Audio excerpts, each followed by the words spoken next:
লাউ শাকের পাতা বেশি পানিতে কসলায় কসলায় ধুয়ে নিলাম।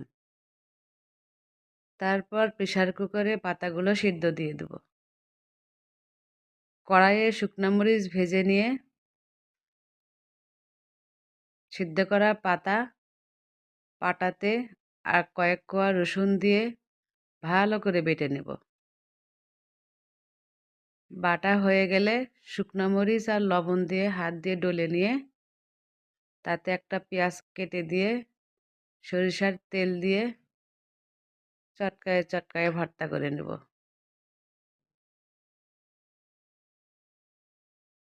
তারপর ধোয়া ওঠা গরম ভাতের সাথে সবুজ করে ভাতটা মেখে তৃপ্তি ভরে খেয়ে নিলাম। খুবই মজা লাগলো।